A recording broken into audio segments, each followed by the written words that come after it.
All right, moments ago, House Republicans passed the strongest border security bill this country has ever seen. This bill secures the border from President Biden's record crossings, record carelessness, and record chaos. Securing the border is one of the top priorities, and it is the priorities of the leaders who are behind me. I do want to thank Mario Diaz-Balart, Tom McClintock, Jim Jordan, Mark Green, Mike McCall, Elise Stefanik, and Tom Emmer. I want to give a special thanks to Steve Scalise. Not only did he help pass this bill on the floor, but he has been working for 2 years to educate the members, leading Codels to the border and working with our task forces and our committees. And I want to thank every single member of this conference. This is not something easy to do. By passing H.R. 2, House Republicans have shown we're focused on addressing our nation's biggest challenges. By contrast, the White House has 2 years to plan for the end of Title 42. We all knew the deadline, but the White House produced no plan, missed the deadline, and bumbled into another crisis. Even President Biden, who has only been to the border one time in 50 years, says this: there is going to be chaos for a little while. Since the White House keeps missing deadlines, I want you to know how we did it. We identified the problem. Rather than ignoring it, we listened to the American people. And then we took action. Numerous members of our conference for the last 4 years have been traveling to the border, not just to meet with border agents, but meet with the elected officials. It didn't matter what party they were registered. To meet with local ranchers, landowners, businessmen, and women. To meet with the people being affected day in and day out. To school board members, where their schools had to be closed because of the chases and the cars coming across. To the families that lost loved ones because of the fentanyl that's coming across. I remember down with Juan Ciscomani with the new mayor, telling a story of his own daughter, calling her and telling her that she can't go outside, another car chase was coming by. This car chase didn't end in the manner we all wish it would. It killed a woman he told us about. She was on her way to her retirement dinner, where she had retiring from work of all those years to spend the time with her grandchildren, to travel the country, ended because the border was not secure. We even had our committees, when we took the majority, not to stay in Washington to gather all your information, but to travel to the border itself. If you're going to write a bill about the border, you ought to learn firsthand. Homeland, Judiciary. We talked to Border Patrol agents, heard the frustration in their voices, and saw the exhaustion in their faces. But the House Democrats, who even belonged to the committee, refused to go. One of the ranking members, Nadler, made fun of us going to it, said it didn't mean anything. I think you ought to look to the family members who've lost their children to fentanyl and tell them that it didn't mean anything. If they had attended, I believe they would have voted with us.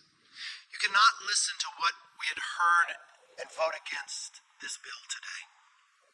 The do-nothing Democrats must not continue to repeat this pattern on the debt limit.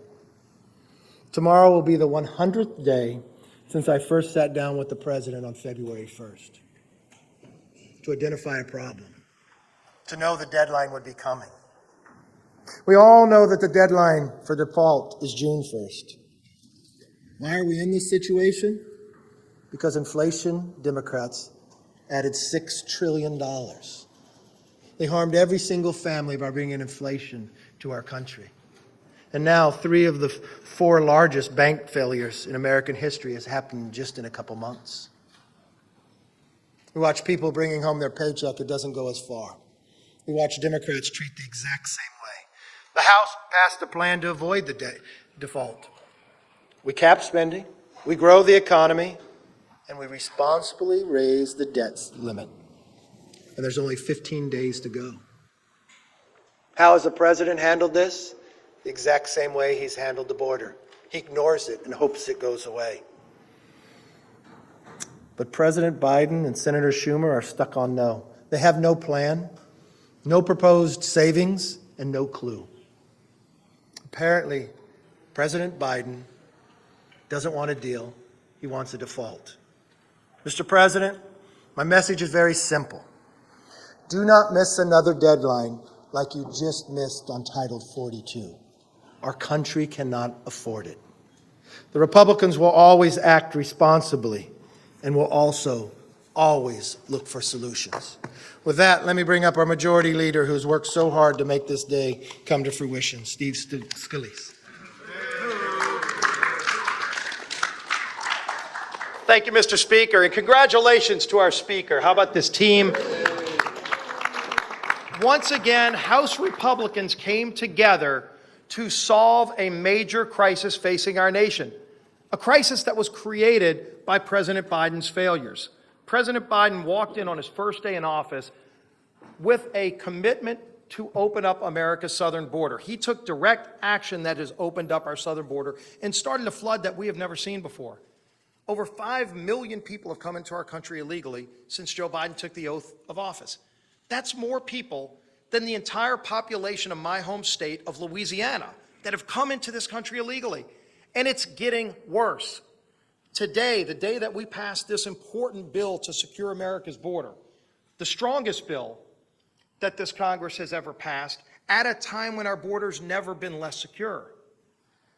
And you had the Secretary of Homeland Security today, Secretary Mayorkas, said the border's not open. Well, Mr. Secretary, if 10,000 people coming across our border illegally is not open, I would hate to see what you think is an open border. This is a crisis that needs to be fixed. The House didn't sit around waiting on the Secretary or the President to do their job, even though they failed. We took action to protect every community in America that is now a border town. The devastation from our open border is affecting every community in America. Today in America, 300 young people will die from drug overdoses related to the fentanyl coming across our open southern border because of President Biden's failure. Tomorrow, another 300 young people will die. When is the president going to finally stand up and do something to stop those deaths? Do those deaths not matter to President Biden? They matter to us, and we took action to do something about it. It's long past time the Senate do something to address this crisis. It's long past time for President Biden and Secretary Mayorkas to do something to address this crisis. If they're going to continue to fail the American people, we're not going to stop working for those families who are struggling under the weight of the devastation of these failed policies. And the man who helped us get the votes to pass this critically important bill for the American people is our whip, Mr. Tom Emmer.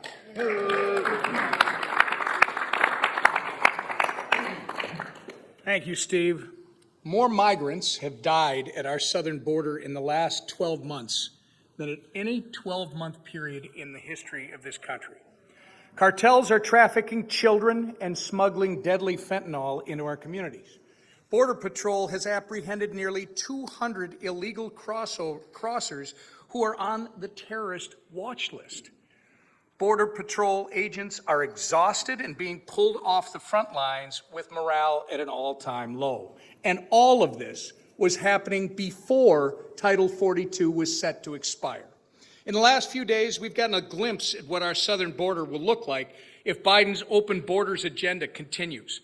10,000 crossings per day, as the majority leader just said, pure chaos in the speaker's comments, the president's words himself, pure chaos. All because Joe Biden and his administration has let the world know our borders are open.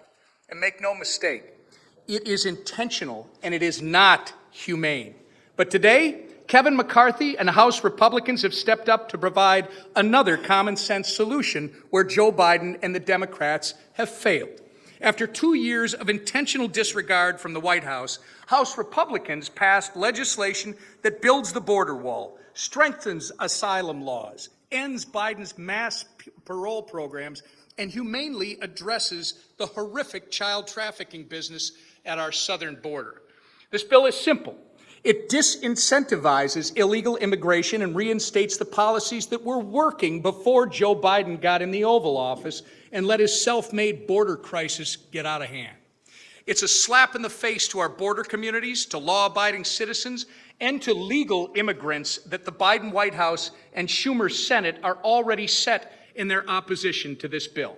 Their obstruction means innocent children will continue to be inhumanely subjected to sex trafficking and child labor. Legitimate cases of asylum will continue to be stifled in an overrun system. And illegal immigration will continue to be incentivized while legal immigrants wait years to become citizens the right way. It might not be great optics for a Democrat Party that has embraced illegal immigration and total lawlessness as part of their platform. But it is the humane thing for Joe Biden and Chuck Schumer to do to address the crisis head on and make sure the Border Act becomes law. Migrant lives and the safety of American communities depend on it. And with that, our conference chair, Elise Stefan. Thank you, Tom. I am so honored to stand here with my House Republican colleagues. Yet again, the mainstream media underestimated this House Republican majority. And yet again, House Republicans delivered results for the American people with the passage of the Secure the Border Act, the strongest border bill in the history of the United States Congress. This bill was one of our key pillars of our commitment to America. Since day one, when Joe Biden was sworn into office, Joe Biden's policies have caused this catastrophic border crisis. And it's not just a border crisis. It's a national security crisis, an economic crisis, a crime crisis, and a humanitarian crisis. And the American people know that Joe Biden's failed open border policies have turned every district into a border district and every state into a border state. In my home district in upstate New York in the North Country, we've seen an over 800% increase in illegal crossings in the Swanton sector on the northern border just in the last year. Border Patrol officers who I represent have been transferred over and over again to our southern border to deal with the unprecedented surge of illegal crossings. Fentanyl overdoses ravage communities across this country in each and every one of our districts. House Republicans Secure the Border Act will end the Biden border crisis by finishing the wall, advancing border technology, supporting our brave Border Patrol officers, ending catch and release, and fulfilling our commitment to America, a nation that is safe. And one of the leaders for years, for decades on this issue, I'm honored to introduce my colleague, Congressman Mario Diaz-Balart. Thank you, Madam Chairman. Thank you. Thank you so much. Let me start by quoting the President's actual SAP veto message on H.R. 2. He claims that the administration's approach to border strategy is, quote, safe, orderly, and humane. You know, one wouldn't really have to be delusional to believe that almost 300 Americans dying every single day due to fentanyl, mostly coming from the southern border, is safe. Frankly, one would have to be severely out of touch with reality to say, to relinquish the control of the southern border to those narco-terrorist cartels that are now the ones who determine who comes in to the southern border. And one would have to be really callous to say that the death of 900 migrants and nearly 90,000 children, minors, lost and trafficked is humane. That's not humane. That's insane. Since the Biden administration and, frankly, the Democrats, since they've totally abdicated their responsibility to uphold our national security and protect the American people, I am so proud that the House Republicans, once again, have stepped up. H.R. 2 secures the borders. It provides much-needed support to our brave heroes, the men and women, the officers of the CBP. It protects children, those exploited children that even the New York Times has stated are being exploited. It protects them from exploitation and human trafficking. It defunds the narco-terrorist, multi-billion-dollar cartels that are now the ones who decide who comes in through the southern border and who are running the southern border. It streamlines our broken asylum system that is hurting so many, including those who have legitimate claims for asylum. And and I'm so proud, it reestablishes the rule of law. The rule of law. I am so proud of this Republican conference. En la carta oficial que el presidente sacó hoy, esta semana, en su oposición a esta ley, el presidente, la administración dice que la situación en la frontera está segura, organizada y humana. Eso lo puso por escrito la administración. O sea, francamente hay que estar severamente desconectado de la realidad para decir que los casi 300 norteamericanos, jóvenes que mueren todos los días, eso es porque hay una frontera segura, organizada y humana. Que la muerte de los 900 inmigrantes, el número más grande de la historia de los Estados Unidos, que fallecieron el año pasado, este año, y 90,000 niños que están siendo abusados y traficados, que eso es seguro, organizado y humano. Y cederle el control de la frontera sur a los narcocarteles, que son los que deciden ahora quién entra y quién sale y por qué precio. Que de alguna forma eso es seguro, organizado y humano. No. Esta ley sí es humana. Desafortunadamente el presidente y los demócratas rehúsan defender la seguridad nacional de los Estados Unidos y proteger al pueblo norteamericano. Y por eso estoy tan orgulloso que hoy los republicanos de la Cámara tomaron acción seria y positiva. Esta ley fortalece la seguridad de nuestra frontera, brinda apoyo necesario a nuestros agentes oficiales en la frontera, protege a los niños, a las niñas, a las mujeres que están siendo abusadas en este proceso, mejora nuestro sistema de asilo y, muy importante, restablece el Estado de Derecho, que es la razón por la cual todo inmigrante que lleva generaciones o que está tratando de llegar ahora viene a este país. Restablece el Estado de Derecho. It is my privilege to introduce a man who, if anybody has any doubt, the definition of a workhorse, of a man who is keen and smart and never stops working. What a privilege it is to introduce my colleague, Mr. McClintock. Thank you. You know, we tried to do this a few years ago with a much larger majority, and we failed. The difference this time was the Republican leadership, starting with Speaker Kevin McCarthy and, of course, Chairman Jim Jordan and the rest of the team that wouldn't take no for an answer, that kept everybody talking, kept everybody together, ultimately to reach a common conclusion to pass this historic legislation with a much slender majority. You know, our borders were secure on Inauguration Day. The Remain in Mexico policy had slowed illegal immigration to a trickle. The border wall was nearing completion. ICE was actually enforcing court-ordered deportations. And yet that very afternoon, Joe Biden reversed all of these policies and initiated the largest illegal mass migration in history. And you know, I've never understood how our schools are made better by packing classrooms with non-English speaking students, or how our hospitals are made more accessible by flooding our emergency rooms with illegals demanding uncompensated care, or how our communities are made safer by introducing criminal cartels and flooding them with fentanyl, or how working families are helped by flooding the labor market with cheap illegal labor, or how our social safety net is strengthened by adding millions of impoverished dependent aliens to it.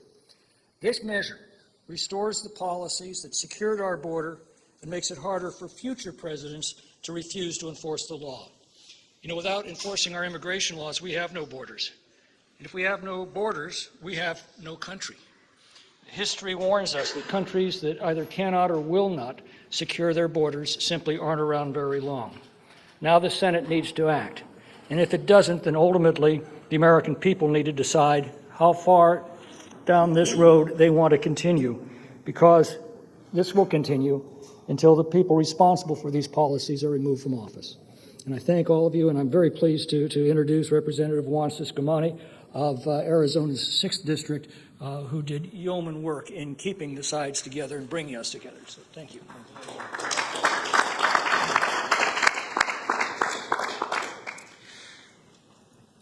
I stand here today as a proud product of the American dream.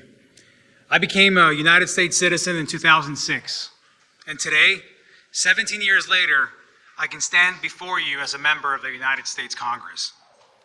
I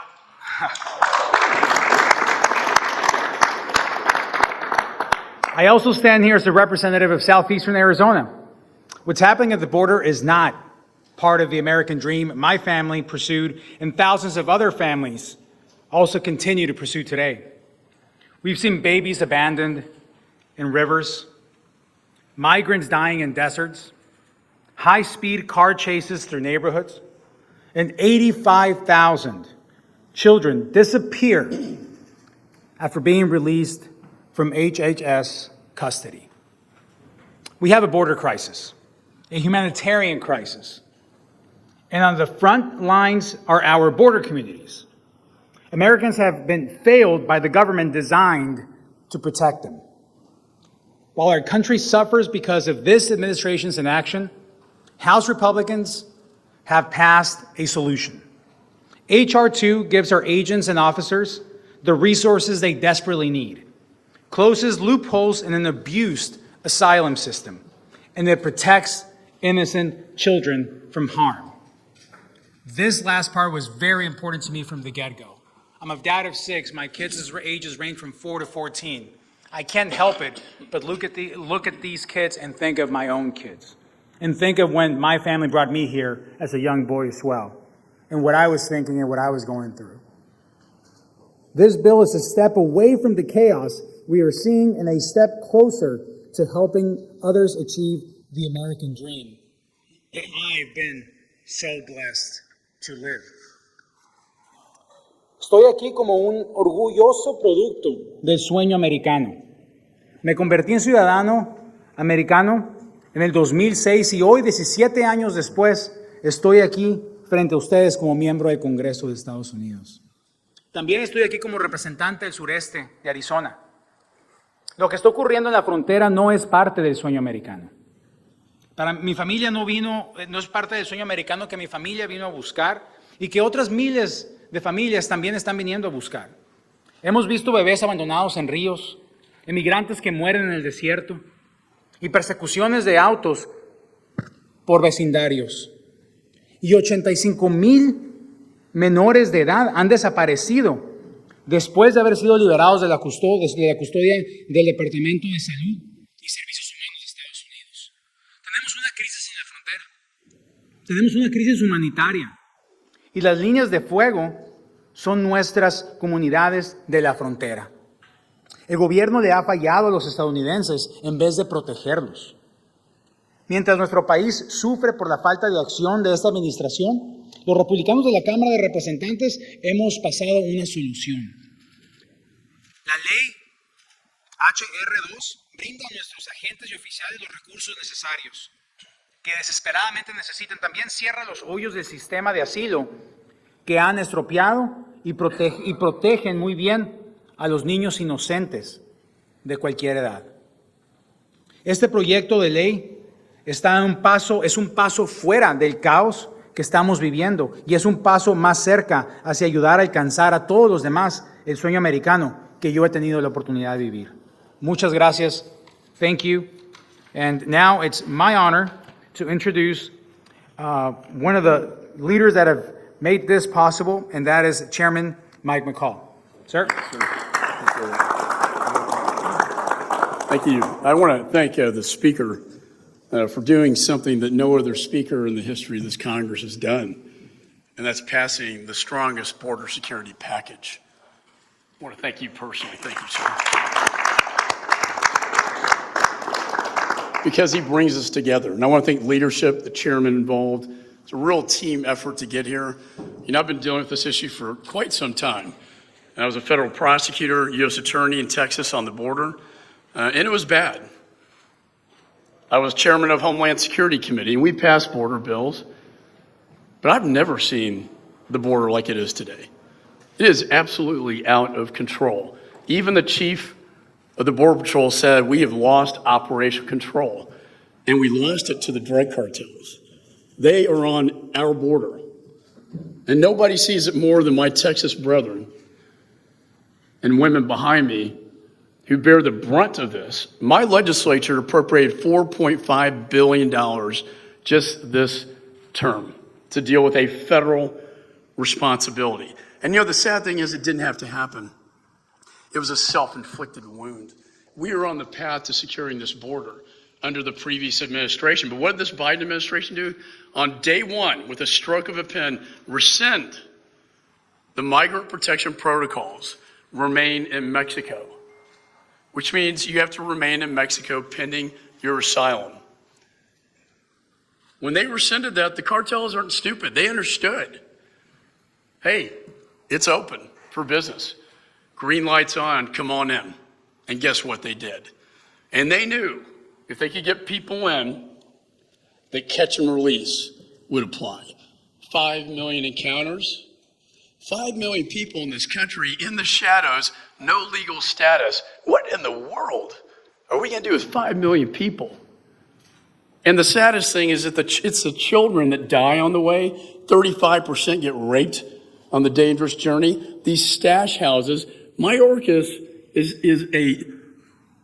is guilty of child abuse, in my opinion, by not vetting the sponsors of the parents, supposedly, or sponsors of these children, allowing 10 to 20, 30 kids to go to a stash house, then to become victims of sex trafficking, child slavery, forcing them into a criminal network and a criminal enterprise.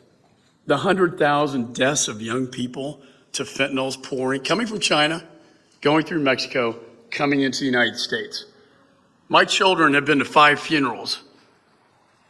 Friends, dear friends, who took what they thought was Xanax or ADD medication, and they never woke up.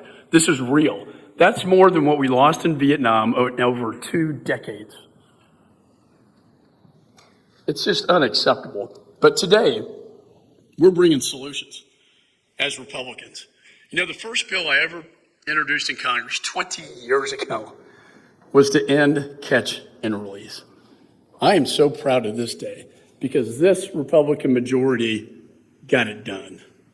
And we're going to end this policy. We're going to return to the policies that worked and stop this nightmare that's happening all across this country. So I want to now turn it over to a great leader, chairman of the Homeland Security Committee. Worked very, very hard together. Had a market till 3 o'clock in the morning. And thank you, sir. Thank you, Chairman McCall, for that introduction and your friendship and mentorship. A lot of people in this room made the prediction that when we elected our speaker, this group of Republicans would have a hard time coming together. That the conflict that happened in that episode would divide us so much that we'd get nothing done. Well, 87,000 IRS agents gone. An energy bill that will turn back on American energy, done. A debt ceiling, responsibly increased. And now, and many, many other things, and now, the most conservative, strongest border security bill in the history of the Congress. Yeah, sometimes conflict can divide, but in this case, it made us one team. And the work that has happened to make this bill a reality today on the floor, there are tons of people to thank. It starts with the leader and the speaker doing amazing work, mentoring all of us that were out on the front lines. It goes to my committee, the men and women in that committee who busted their butts to work together to get it done, and our staffs. I have to thank the staff of the committee for doing an amazing job. And the leader and the speaker's staff too. But most of all,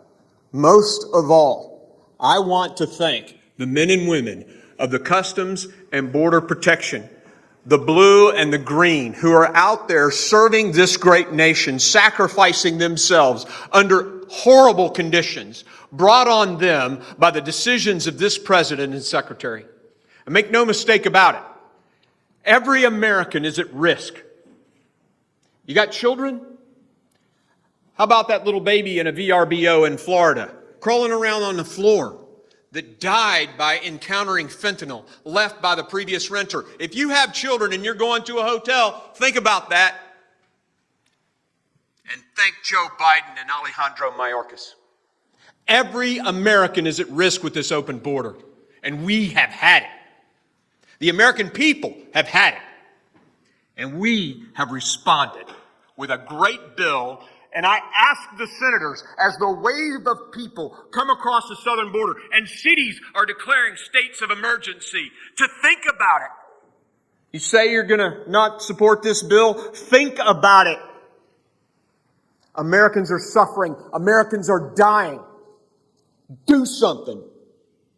Vote to send this bill to the President of the United States. And let's have that president, who has ignored this speaker on the debt ceiling, ignored the border, ignored the economy, ignored the veterans who sacrificed so much in Afghanistan and walked away.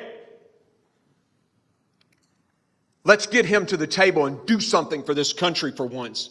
Pass this bill, secure our border, and save this great country. I will be followed by one of the greats, my mentor, Jim Jordan.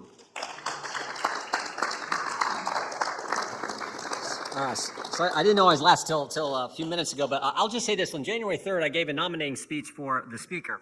And I said in that speech, I think our task this Congress is pretty straightforward. Pass the bills to fix the problems, rein in the crazy spending, and do our oversight, do our constitutional duty. And this Congress, we're doing it. House Republicans are doing. We're doing the oversight. We passed the debt ceiling bill, as Chairman Green just mentioned, that would actually get control of the crazy spending. And contrary to what Punchbowl reported this morning, we are passing the bills to fix the problems. We are passing the legislation that we promised the American people we would do. We said we would get rid of 87,000 IRS agents. We did. We said we'd pass an energy bill that made us energy independent. We did. We said we'd pass a parental rights bill. We did. And we said we'd pass immigration enforcement, border security bill. And we did today. I always say we make this job way too complicated. It's really pretty basic. What did you tell the voters you were going to do when you put your name on the ballot and you ran for office? If they elect you, go do what you said. And House Republicans, under the leadership of Speaker McCarthy, are doing exactly that. And the key is we have to continue that for the rest of this Congress and make the American people understand we are representing them at this critical time in American history. With that, I yield back to the Speaker of the House, Kevin McCarthy. The House Republicans continue to offer solutions. We all knew this date was going to be here, and the White House ignored it. We will not ignore the problems, and we'll continue to work for the American public. That was our commitment to America. It's the commitment we're keeping. With that, let's open up for questions. Yes, Jake. Can you give us your sense on where the talks are on the debt ceiling? We just passed H.R. 2, and you want to talk debt ceiling. Well, that's a good question, because it's another issue. It's another issue that the president ignored. The staff has met the last 2 days. We think it's productive for the staff to meet again. I have not seen from there a seriousness of the White House that they want to deal. It seems like they want to default more than they want to deal. Yes. The White House didn't cancel the meeting. All of the leaders decided it's probably in the best of our interest to let the staff meet again before we get back together. Some sort of say that's a positive development, but you don't understand why there's a delay. Is that a positive? It's not a delay. I think from numerous different things. One, couldn't be there tomorrow. I don't think there's enough progress for the leaders to get back together. I don't know having certain ones in the room that's even productive. I think, just as I sat down with the president on February 1st, look, we want to be responsible, we want to be sensible. He ignored us now for 100 days. He thought this problem would go away like the border. We didn't want to sit back, just like with the border, so we went to work and we raised the debt ceiling, because we're the only people that can guarantee that we won't hit default, because we've raised it. The Senate has done nothing. They've done nothing with the border. They've done nothing with this. They've done nothing with trying to protect children in their schools with a Parents' Bill of Rights. What have they done about fentanyl? I mean, issue after issue after issue, they continue to ignore them, and we won't. Yes.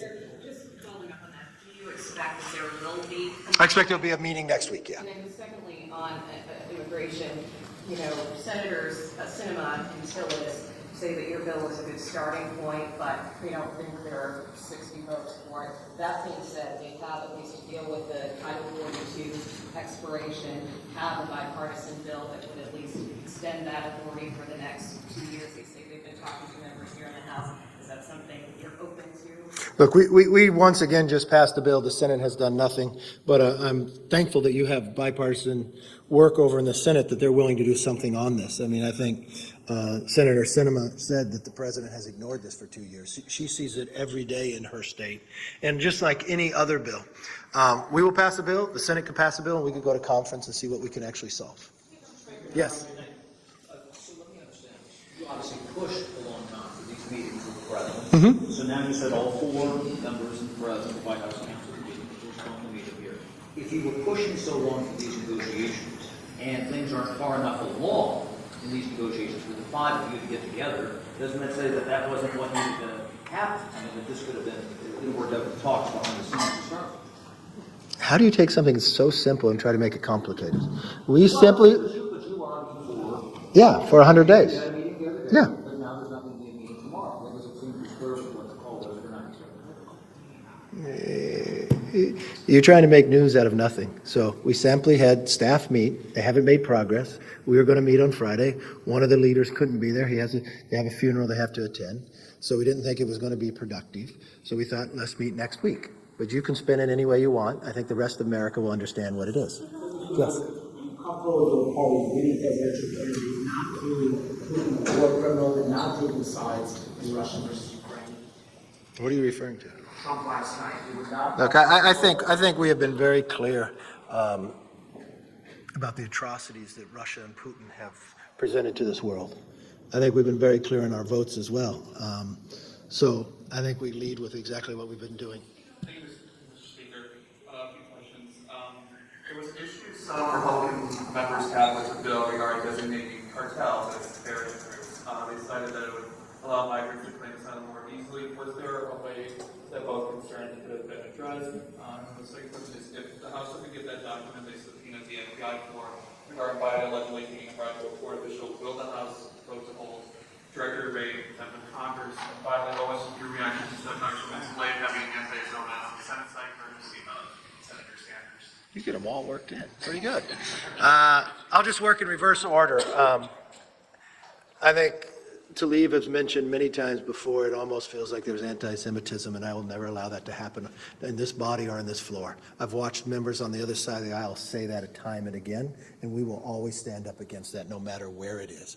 I just came back from a bipartisan group of members going to the 75th anniversary of Israel.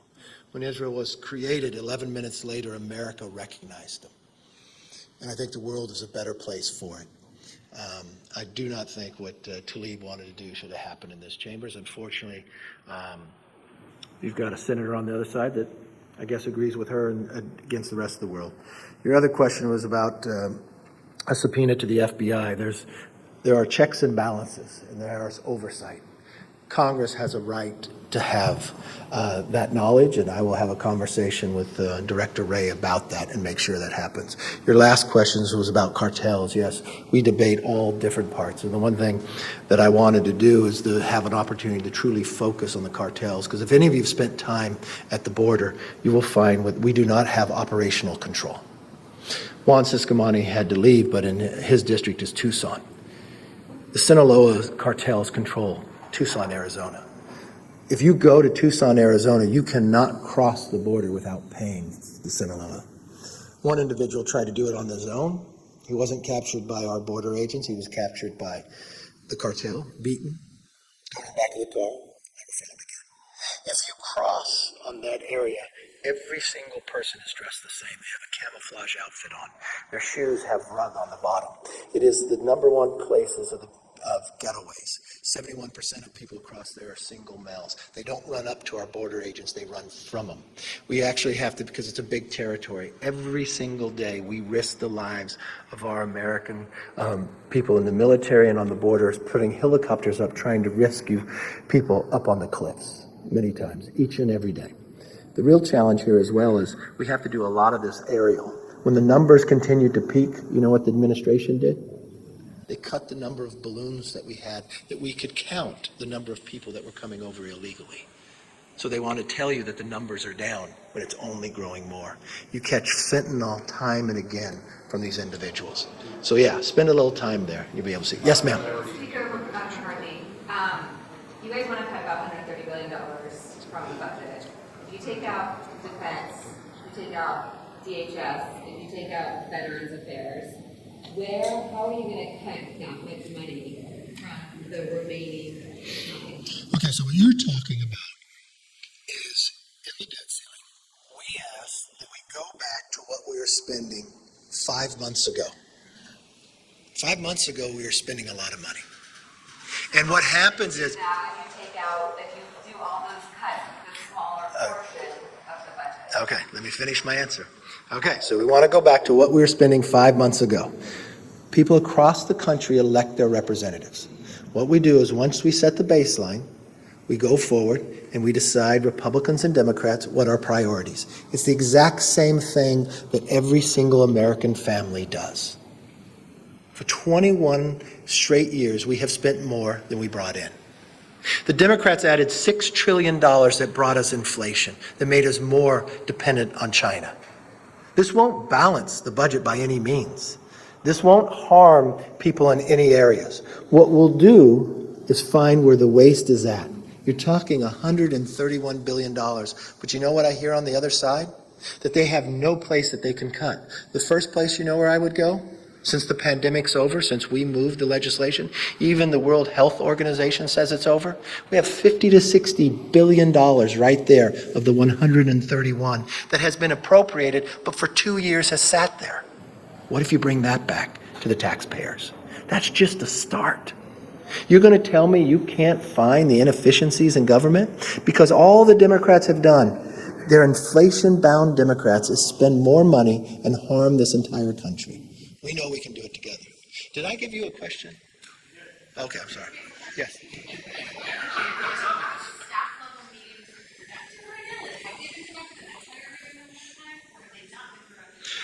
Look, we have a short time period. If this were staff meetings happening on February 1st, I'd call them productive. When you're sitting here with a few 15 days to go, it really seems to me that the president finally felt the pressure for 100 days of not having a meeting with me. For even though that he sat and met with us on February 1st and told not just myself but all of you in his tweet that we were going to meet again and talk about this. That he told us the next day at the prayer breakfast when he sat next to me and grabbed my forearms, we're going to meet. When he walked up before all the members of Congress at the prayer breakfast and says, we're going to get this solved and meet together. Then change his mind and keep changing every day what somebody had to do until we would pass the bill. I don't think they're that productive. What I truly believe here, looking at the actions of this president, he doesn't want a deal. He wants a default. And the American people do not deserve that. That's why the Republicans actually passed a bill that raised the debt limit in a responsible way, can curb inflation, and grow our economy. So it won't be a question. I mean, the question you have right now is, if the president's take that he wants to do that he can't pass, you're just going to go down and still have more inflation, have a market that continues to drop, or if you pass a bill that limits, saves, and grows, once it passes, our economy is going to grow. We're going to be less dependent. Individuals are going to have more money that they can keep. The energy prices are going to come down. We're going to cut the red tape so we can build things in America again. That's the question that you have. Thank you all. Have a good weekend.